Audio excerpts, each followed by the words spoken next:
स्वागत है दोस्तों आप सब लोगों का मेरे YouTube चैनल ज्ञान गंगा पर। आप सब लोग कैसे हैं? आप सब लोगों की स्टडी कैसी चल रही है? उम्मीद है कि आप लोग बहुत बढ़िया से धूम धड़ाके तरीके से आप तैयारी कर रहे होंगे। और होली आने वाली है तो आप सब लोगों को होली की बहुत बहुत शुभकामनाएं।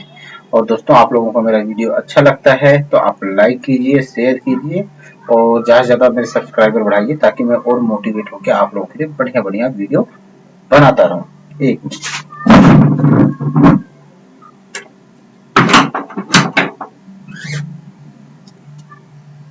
तो साथियों, कल हमने पढ़ा था, क्या पढ़ा था हमने? तीसरा चरण पढ़ा था। वो क्या था आपका? हमें पहले चरण के अंदर में पढ़ा था कि आपका लोक प्रशासन विभाजन के बारे में हमने पढ़ा था। तो इसके बाद दूसरा चरण था वो सिद्धांतों का था। तीसरा चरण था, क्या बोलते हैं, उस तीसरे चरण में चुनौतियां दी गई थी उन सिद्धांतों को। और मुख्य चुनौती किसके द्वारा दी गई थी? हर्बर्ट साइमन के द्वारा दी गई थी। उन्होंने कहा था आपका लोक प्रशासन के सिद्धांतों को क्या कहा था? लोकोक्तियां कहा था और तुम मुहावरा कहा था। ठीक है। और उसके बाद ड्वाइट वाल्डो ने सबसे बड़ा सवाल उन्होंने उठाया। सॉरी, रॉबर्ट डहल ने सबसे बड़ा सवाल उठाया। रॉबर्ट डहल क्या कहते हैं? रॉबर्ट डहल कहते हैं कि इसमें तुलनात्मक अध्ययन का अभाव है, इसलिए क्या बोलते हैं, प्रशासन विज्ञान हो ही नहीं सकता है। जब तक इसमें तुलनात्मक अध्ययन का अभाव रहेगा तब तक इसको विज्ञान नहीं कहा जा सकता, ऐसा रॉबर्ट डहल ने कहा। ठीक है ना। तो अब आगे बढ़ते हैं। आज ये आ गया आपका चौथा चरण। ठीक है ना। इसको क्या कहते हैं दोस्तों? एक मिनट, मैं जरा इसको फुल स्क्रीन कर लूं।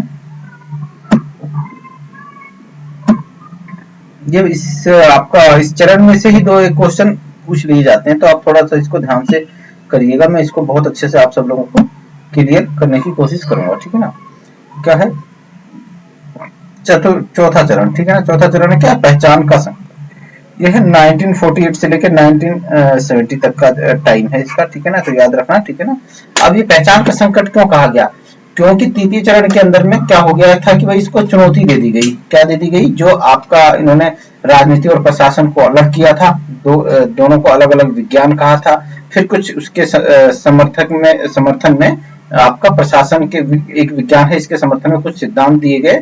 और तृतीय चरण में क्या हुआ कि इसको चुनौती दे दी गई। क्या दे दी गई? चुनौती दी गई। तो एक चुनौती दे दी गई, इसके अंदर बताया गया कि भाई इसमें तुलनात्मक अध्ययन का अभाव है, इसलिए इसको राजनीतिक इसको एक विज्ञान नहीं कहा जा सकता। ठीक है। हर्बर्ट साइमन ने कहा कि भाई ये तो आपके सिद्धांत ही एक दूसरे को काटते हैं, इनमें सार्वभौमिकता का अभाव है। तो ये कैसे सिद्धांत कैसे हो सकता है? सिद्धांत तो सार्वभौमिक है। तो इस वजह से एक लोक प्रशासन के पहचान का संकट खड़ा हो गया। ठीक है ना। क्या हो गया? लोक प्रशासन के पहचान का संकट खड़ा हो गया कि भाई ये प्रशासन विज्ञान है भी कि या नहीं है। ये चुनौती उस समय आ गई 1948 से 1970 के बीच में। ठीक है ना। इस चरण में लोक प्रशासन को प्रशासन के संकट का सामना करना पड़ा। इस चरण में लोक प्रशासन दो तरह के विद्वानों ने प्रतिक्रियाएं दी। मतलब दो तरह के विद्वान थे जो प्रतिक्रिया दे रहे थे। एक जो थे वो क्या कह रहे थे कि लोक प्रशासन विज्ञान है। क्या कहते थे? एक क्या कहते थे? लोक प्रशासन विज्ञान है।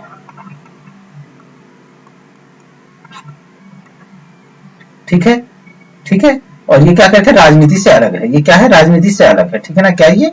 राजनीति से अलग है। राजनीति से अलग है। ठीक है ना। अलग अलग है मतलब स्वतंत्र है। ठीक है ना। अलग है।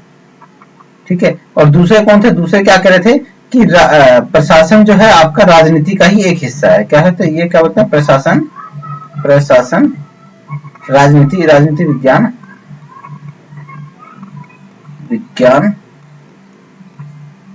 का हिस्सा है।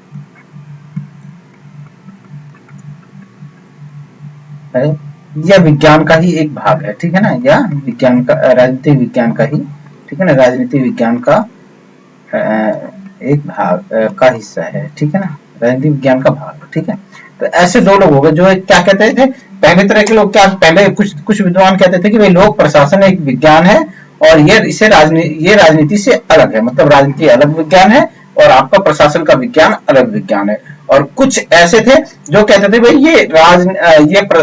ये लोक प्रशासन जो है ये क्या ही राजनीति का ही एक हिस्सा है। ठीक है ना। और इसका अध्ययन राजनीति विज्ञान के अंतर्गत ही करना चाहिए। ठीक है ना। तो ये इस तरह के दो तरह के लोग इस समय सामने आए। अब एक विद्वान थे जॉन ग्रास, उन्होंने 1950 में अपनी पुस्तक लिखी ट्रेंड्स इन द थ्योरी है दोस्ती, थ्योरी नहीं है, थ्योरी है, थ्योरी ऑफ पब्लिक एडमिनिस्ट्रेशन में एक सिद्धांत विकसित किया कि हमारे समय में लोक प्रशासन की किसी भी विचारधारा का मतलब राजनीति की एक विचारधारा होना है। मतलब अभी जैसा कि मैंने बताया कि जॉन गॉस क्या करते हैं, लोक प्रशासन का अध्ययन राजनीतिक विज्ञान के अंतर्गत ही करते हैं, ठीक है ना। तो वही कह रहे हैं लोक प्रशासन के किसी भी विचारधारा का मतलब राजनीति की एक विचारधारा होना है। मतलब कि जॉन गॉस क्या कहते हैं कि हम अगर लोक प्रशासन का अध्ययन करते हैं तो हम समझो राजनीतिक विज्ञान की किसी विचार धारा का ही अध्ययन कर रहे हैं, ठीक है, ऐसा कहते हैं जॉन ग्रास। ये तो जो जॉन ग्रास जो क्या कहते हैं, ये राजनीति का एक हिस्सा है, ठीक है ना। रास्को मार्टिन क्या कहते हैं, 1952 में उन्होंने लेख लिखा लोक प्रशासन पर कि राजनीति विज्ञान के प्रभुत्व को जारी रखने का आह्वान किया। इन्होंने क्या क्या लोक प्रशासन पर लोक प्रशासन पर राजनीति विज्ञान के प्रभुत्व को जारी रखने का आह्वान किया, ठीक है ना। कि मतलब कि लोक प्रशासन क्या होता है, राजनीति विज्ञान का हिस्सा ही है और लोक प्रशासन का राजनीति का वो होना चाहिए, आपका प्रभुत्व होना चाहिए, ठीक है ना। कुछ विद्वानों ने दलील दी कि प्रशासन होता है, क्या होता है, प्रशासन होता है, भले ही कोई परिवेश हो, मतलब चाहे कैसी भी जगह हो, सब प्रशासन ही रहेगा। इन सब ने 1906 चतुर्मासिक पत्रिका जनरल ऑफ पब्लिक एडमिनिस्ट्रेशन की स्थापना की। चलो ये इतना मतलब का नहीं है, ठीक है। इस समय की कुछ पुस्तकें हैं, मार्क्स व साइमन की है, ऑर्गेनाइजेशन हुआ है 1958, ठीक है ना, याद रखना। सीएट व मार्क्स की बुक है behaviour of the firm 1963। Marks की एक इंडिविजुअल बुक है हैंडबुक ऑफ द ऑर्गेनाइजेशन 1965। तो ये इसी चतुर्थ चरण के द्वारा लिखी गई बुक्स हैं, तो इसको आप थोड़ा सा याद रखना। एक मिनट, हिल मत, ठीक है, चलो। अच्छा दोस्तों, मैं इसके बारे में एक आपको बता देता हूं।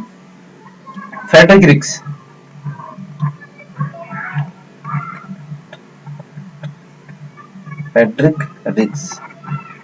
ये आपने नाम सुना होगा, है ना।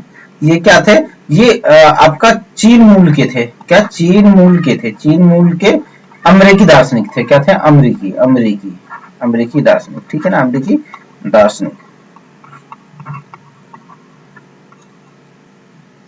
दार्शनिक थे। अच्छा, मैं आपको लेके चलूंगा कि भाई रॉबर्ट डहल जो थे, तीसरा जो चरण था क्या बोलते हैं आपका, चुनौती का युग था, ठीक है ना, चुनौती का युग था। तो उसके ऊपर वो क्या कहते हैं, रॉबर्ट डहल क्या कहते हैं कि भाई कोई जब तक क्या बोलते हैं लोक प्रशासन में तुलनात्मक अध्ययन का अभाव रहेगा, तब तक ये विज्ञान नहीं बन सकता, ठीक है ना। कहने का मतलब ये है कि भाई जब तक किसी भी विज्ञान में तुलनात्मक अध्ययन नहीं होगा, तब तक उसको विज्ञान नहीं माना जा सकता। जब तक अलग अलग सिद्धांतों का तुलनात्मक अध्ययन न किया जाए और वो जो सिद्धांत अलग अलग परिवेश में है उसका अध्ययन न किया जाए, तब तक क्या रहेगा, ये तो इसमें तुलनात्मकता का अभाव रहेगा, ठीक है ना। तो एक ये जो विद्वान थे फ्रेडरिक रिक्स, इन्होंने कहा कि ठीक है भाई, अगर इसके अंदर तुलनात्मक अध्ययन का अभाव है तो मैं तुलनात्मक अध्ययन करूंगा, ठीक है ना। फ्रेडरिक रिक्स ये थे, इन्होंने तुलनात्मक अध्ययन के लिए तैयार हो गए। इन्होंने जो आपका रॉबर्ट डहल का जो दिया हुआ चैलेंज था उसको एक्सेप्ट कर लिया और इन्होंने फिर क्या किया कि कई सारे क्या बोलते हैं देशों का के प्रशासनिक व्यवस्था का इन्होंने अध्ययन किया, ठीक है ना। तो इन्होंने क्या किया कि भाई इन्होंने उनकी प्रशासनिक व्यवस्था का तुलनात्मक अध्ययन किया, ठीक है ना। तो ये क्या कहते हैं कि भाई ये जो है क्या बोलते हैं, ये जो आपका समाज को 3 भागों में इन्होंने बांट दिया। क्या किया, समाज को 3 भागों में बांटा। क्या, समाज को 3 भागों में बांटा। कितने भागों में बांटा, 3 भागों में बांटा, 3 भागों में बांटा, ठीक है ना। अब कौन कौन से भाग है, एक है आपका फ्यूज सोसाइटी,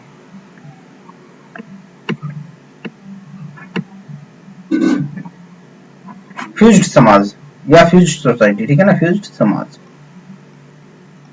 ठीक है।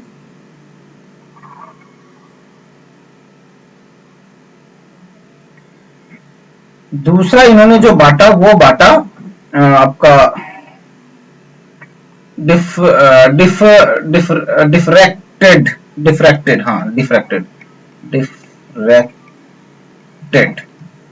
डिफ्रैक्टेड समाज, ठीक है ना। ये दो तरह के समाज में इन्होंने बांटे। अब ये दो तरह के समाज हैं क्या दोस्तों? फ्यूज सोसाइटी वो है जो बिल्कुल पिछड़े हुए समाज हैं। क्या है? बिल्कुल पिछड़े हुए समाज, पिछड़े हुए समाज है, ठीक है ना। क्या है? बिल्कुल पिछड़े हुए समाज हैं। और ये क्या है? ये विकसित समाज है। क्या है? विकसित समाज है।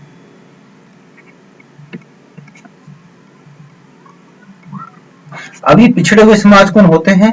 ये जो परंपरागत तौर तरीके यूज करते हैं वो होते हैं पिछड़े हुए समाज।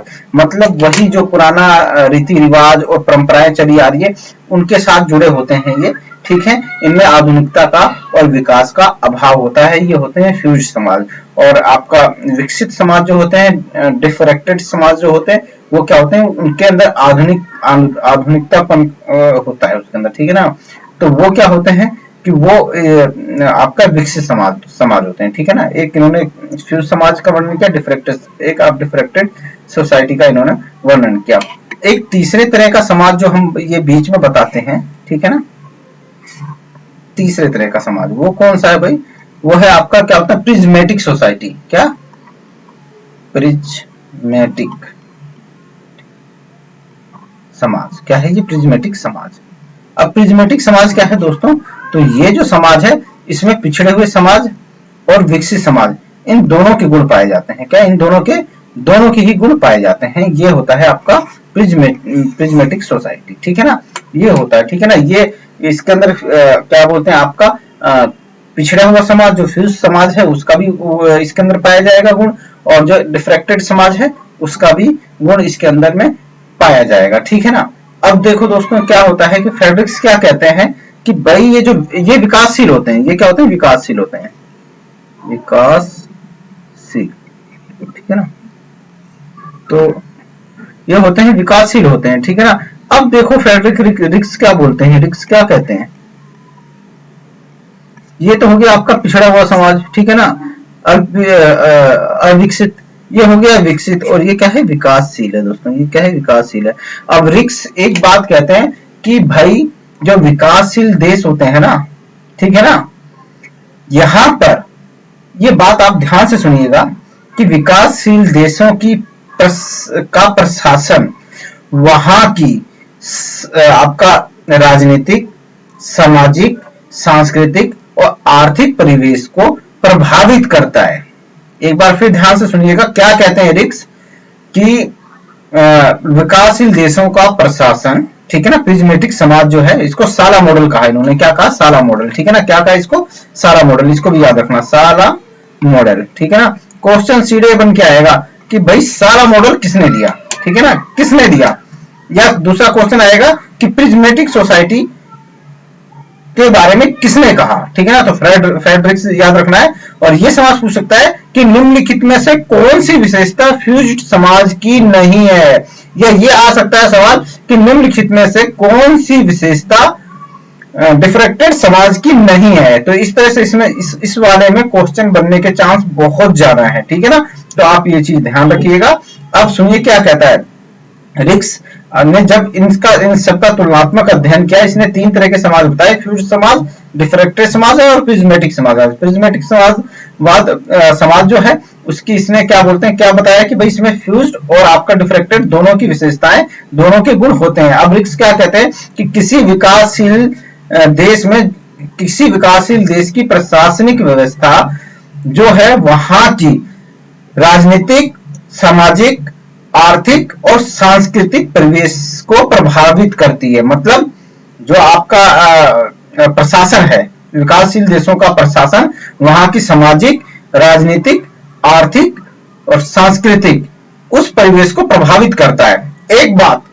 दूसरी बात, वो क्या कहते हैं कि किसी विकासशील का जो लोक प्रशासन है, क्या विकासशील देशों का जो प्रशासन है वो वहां की राजनीतिक, सामाजिक, आर्थिक और सांस्कृतिक परिवेश से प्रभावित भी होता है, ठीक है ना। मतलब एक तरफ तो लोग जो प्रशासन है विकासशील देशों का वो क्या कर रहा है कि वहां की सामाजिक, आर्थिक, राजनीतिक और सांस्कृतिक परिवेश से तो प्रभावित हो रहा है, ठीक है ना। और दूसरी तरफ क्या कर रहा है कि उसको प्रभावित कर रहा है और एक तरफ खुद प्रभावित हो रहा है। ये दोनों चीजें, जैसे कि मैं आपको पढ़ा रहा हूं तो मेरे से आप प्रभावित हो रहे हैं, लेकिन आप जब मेरा वीडियो देखते हैं, ज्यादा लोगों को शेयर करते हैं, तो मैं भी आपसे प्रभावित हो रहा हूं।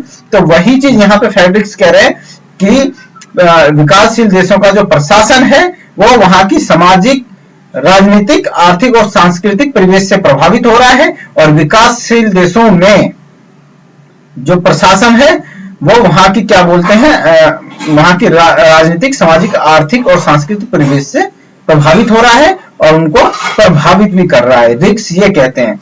अब इसके बाद क्या होता है, देखो दोस्तों क्या कह रहे हैं। अब जो पहले चरण में बात हुई थी कि भाई ये अपने क्या बोलते हैं, अपने चरित्र की वजह से, कार्य की वजह से प्रशासन और क्या बोलते हैं आपका विज्ञान, राजनीतिक विज्ञान, ये दोनों अलग अलग है। अब यहाँ पे रिक्स ने क्या किया, इन्होंने अध्ययन किया और इन्होंने बताया कि भाई जब राजनीतिक परिवेश से प्रशासन प्रभावित हो रहा है और प्रशासन से राजनीतिक परिवेश प्रभावित हो रहा है, तो फिर ये दोनों अलग कैसे हुए? बिल्कुल अलग नहीं हुए दोस्तों। यही रिक्स ने इसके अंदर साबित किया कि जब किसी देश की प्रशासनिक व्यवस्था वहां की राजनीतिक परिवेश से प्रभावित हो रही है और वहां के राजनीतिक परिवेश को प्रभावित भी कर रही है, तो ये दोनों कैसे अलग हुए? इन्होंने लोक प्रशासन और राजनीतिक के द्विविभाजन को इन्होंने अस्वीकार कर दिया। इसी को कहा जाता है आपका क्या, संकट का युग। इसी को कहा जाता है संकट का युग, या चुनौती, क्या बोलते हैं आपका पहचान का संकट, इसी को ही कहा जाता है साथियों, ठीक है ना।